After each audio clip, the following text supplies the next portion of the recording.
As promised, this is one of the documents that was sent with my most recent packet to the Supreme Court of the United States. And it goes as follows. The Supreme Court of the United States, Washington, D.C., 20543, Heaven-Marshay Hope, Plaintiff Pro Se versus Cuyahoga County Court of Common Pleas, et.al. In regard of Heaven-Marshay Hope, petitioner on behalf of herself, her minor child, Naomi Nash, lawful notice of delay, invocation of speedy trial rights, and demand for immediate filing and remedy.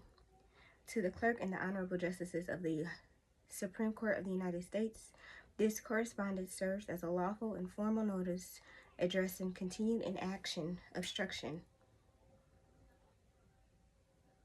and unlawful delay by the Supreme Court of the United States directly connected to ongoing criminal and constitutional violations. This is not an emergency filing. It is a mandated notice compelled by law. I respectfully demand immediate authorization to docket and file the complete federal complaint and full evidentiary record into the official record of this court. Whatever eternal or administrative delays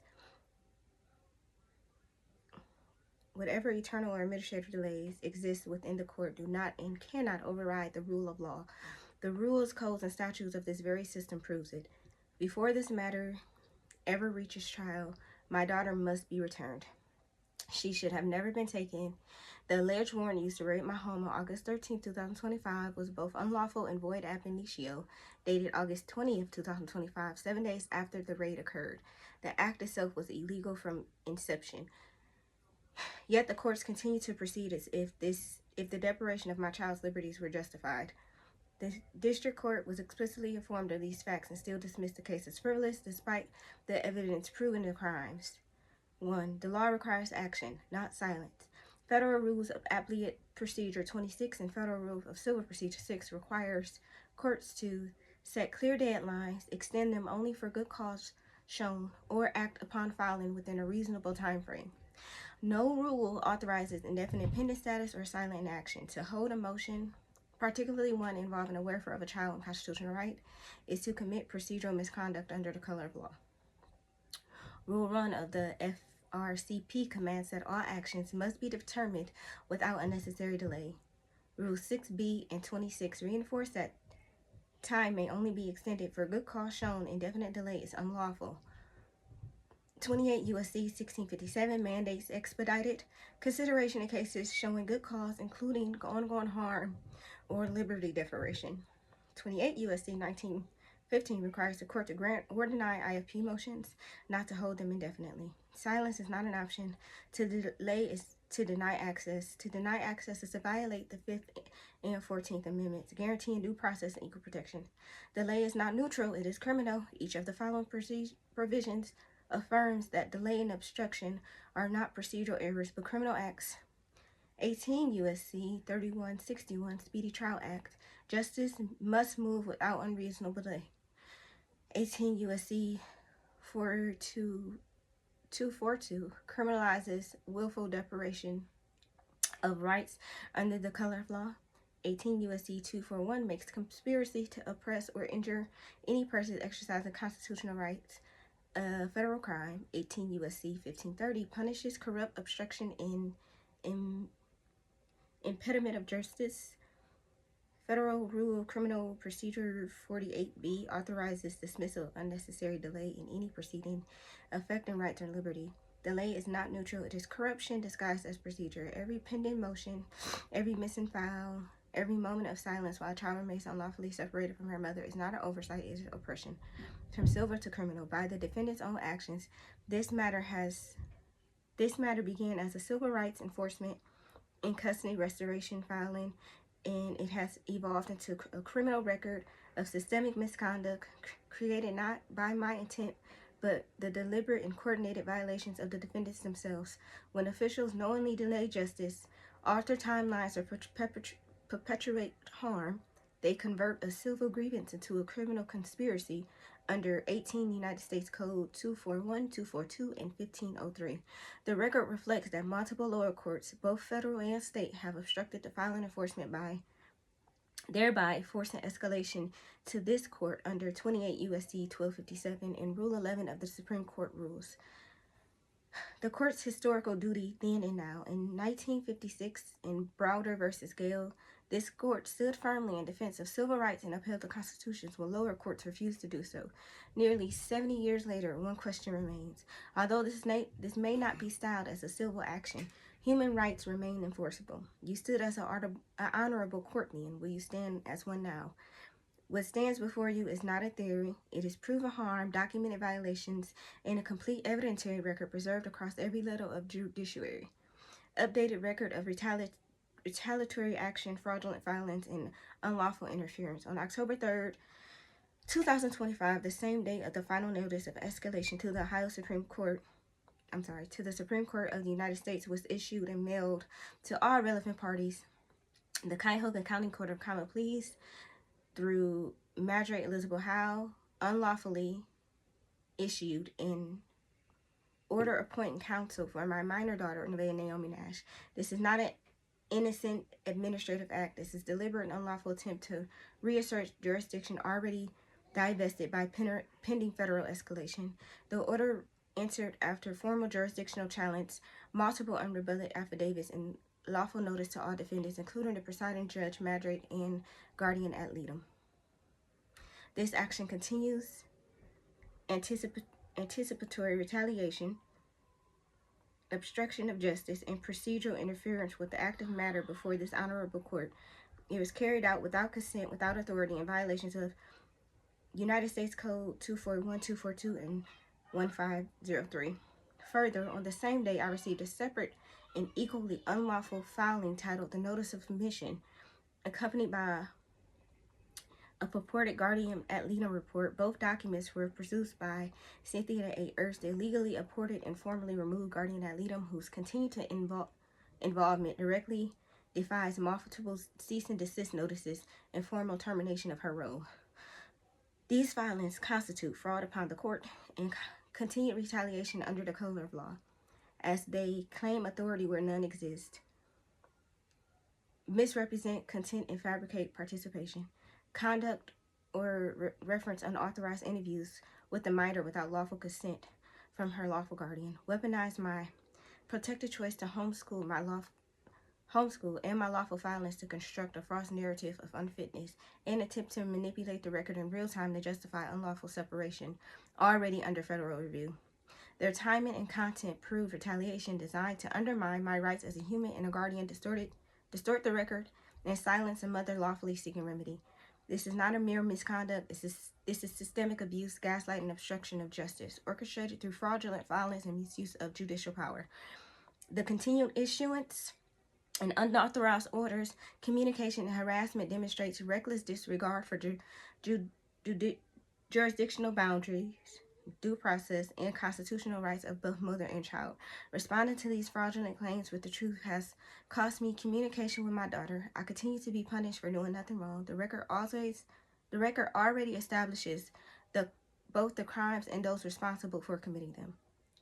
Cuyahoga County Court of Common Pleas has continued to issue fraudulent summons. The most recent summons, dated October 10th, was received after all defendants, including the presiding judicial officers, have been lawfully served by priority mail with tracking and confirmed delivery, with the final notice of escalation to the Supreme Court of the United States on October 6, 2025.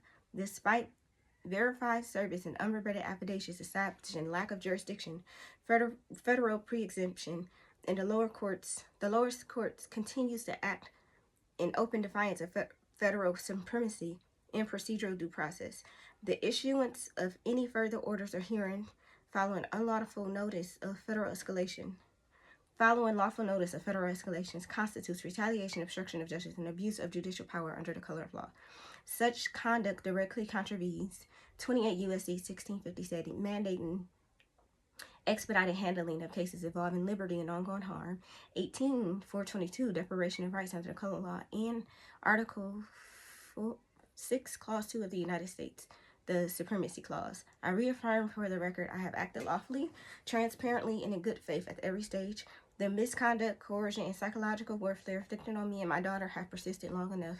This honorable court now bears the lawful duty to intervene, enforce due process, and restore remedy without further delay. I have worked tirelessly to enforce rights that are already mine. I am beyond exhausted and I no longer wish to fight. This should have never been a fight because my rights are facts. Yet due to fraudulent, manipulative, and corrupt actions of this system, I have been forced to battle for over a year. My home was unlawfully raided with my minor children present.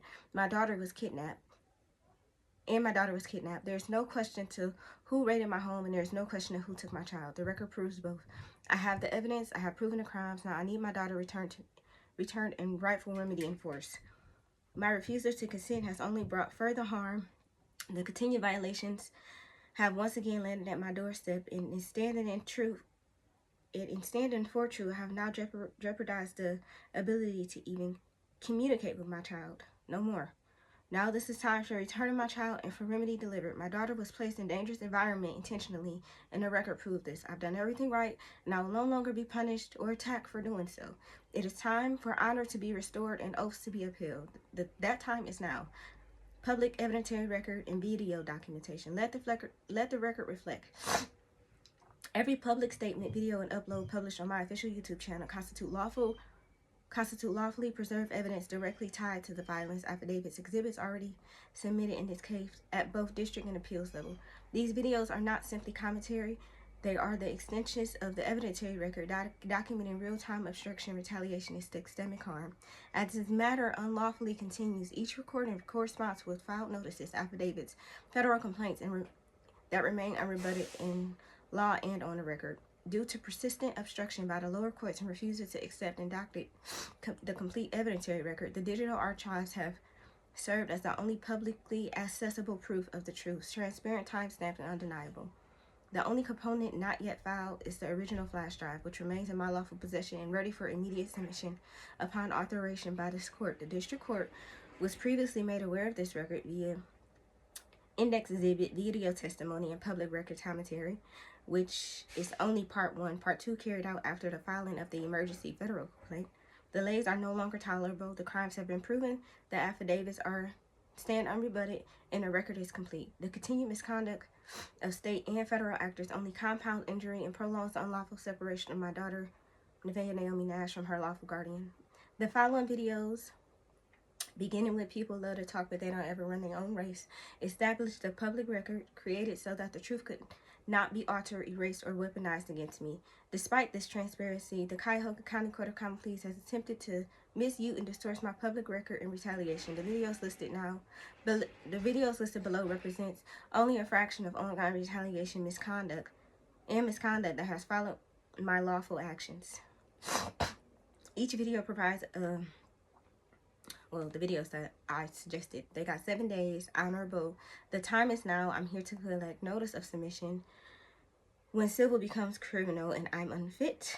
Each video provides visual, verbal, and factual proof of the retaliation, coercion, and emotional abuse I continue to endure for lawfully enforcing my rights as of recently. QR access for public verification. And I inserted my QR code for them to be able to access my YouTube. I am continuously defamed by the very system that has sworn to protect me. I have risked communication with my own child who's unlawfully being kept from me, simply to share the truth. I have been forced to fight tirelessly for rights that are already mine.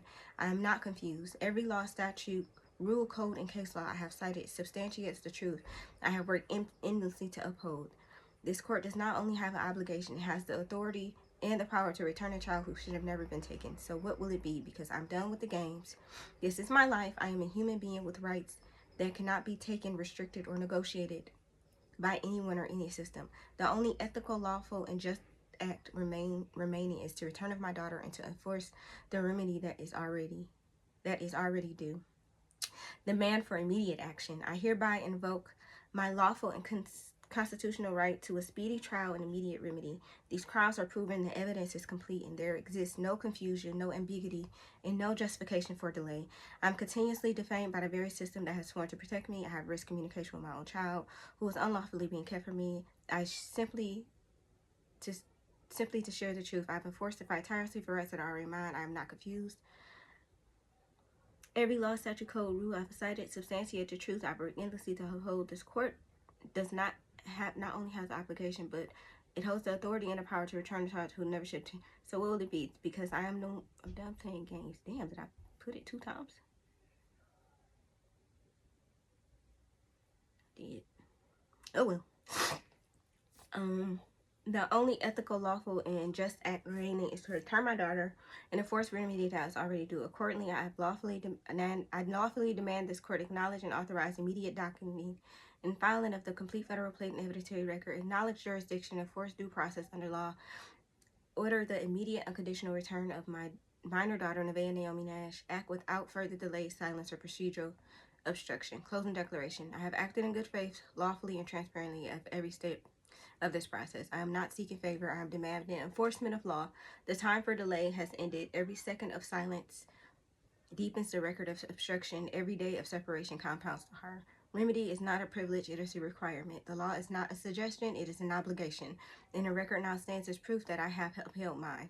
Notice of required action. The Supreme Court of the United States hereby granted 15 calendar days from the date of lawful receipt of this notice to act in accordance with the demands set forth herein. This matter has been delayed long enough. As the plaintiff and the injured party, I require no additional time to prove what has already been proven at every level. The record itself, from local to federal filings, established the crimes of violation and unrebutted evidence of harm in full detail. As the highest court of authority within this nation, the court holds not only the power but the duty to act. Lower courts look to this institution for guidance, precedent, and truth. It is therefore expected that the justices of the Supreme Court are already more than familiar with the very statute, precedents, and constitutional provisions I've cited throughout this record.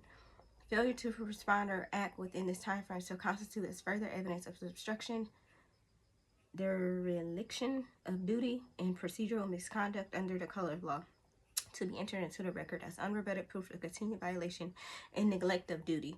This action follows the receipts of correspondence from the Supreme Courts of the United States. Obstruction and delay continues to occur, even though crimes, violations, and deprivations at issues have been proven at every lower level prior to escalation.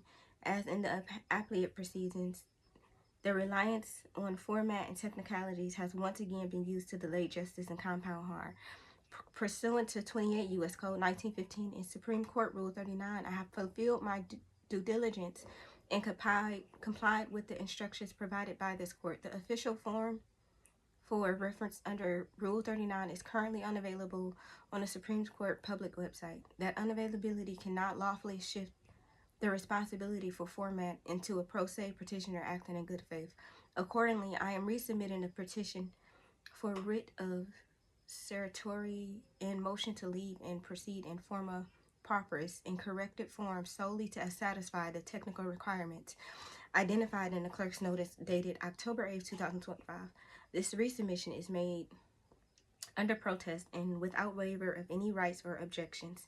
This court is respectfully reminded that under 28 United States Code 1915 and Federal Rule of Appellate Procedure 24, a pro se litigant cannot be denied access to filing based on minor technical or stylistic deficiencies when the submission is made in good faith. These filings have been repeatedly tendered in good faith and must now be accepted for filing on their merits. I am not requesting anything beyond what is already owed under law. I have exercised patience and endured obstruction at every level, but not here. My rights are solidified by your own laws, rules, statutes, codes, and I have proven them through every citation and filing on the record. I am beyond exhausted from fighting a battle that should have never existed. Now it is time to return my daughter and enforce rightful remedy. Injustice anywhere is a threat to justice everywhere. Martin Luther King Jr. I am not behind, I am aligned. I speak the law of truth, not fear. Every false structure around me must fall. My words hold weight, my light reveals lies, and I stand protected spiritually, lawfully, and divinely. All rights reserved, all submissions made in truth, honor, and in good faith by Heaven-Marshay Hope, living woman, lawful guardian, authorized representative. All rights reserved without prejudice, UCC 13-308. And here is the notarization page because of course I got it notarized. Yeah, so this is where I am. I did what the fuck they asked me to do. This should really fucking be it. I am tired of this. I do not want to keep fighting like this. I would really just love my daughter back. And Remedy, I'm exhausted. This has been hell. And I've done everything I needed to do. I've gone beyond everything I needed to do on multiple occasions. Okay, well, since this is the largest court in our nation, in our country, at this point, someone has to uphold their oaths, and it has to be this court by default because every other court has violated those oaths. So, yes, this is where we are. This is the last thing that, not the last thing, but this is one of the things that I sent alongside the packet that I sent, the final packet that I sent after making the corrections that they said. I'm tired of this, y'all. This has to end now.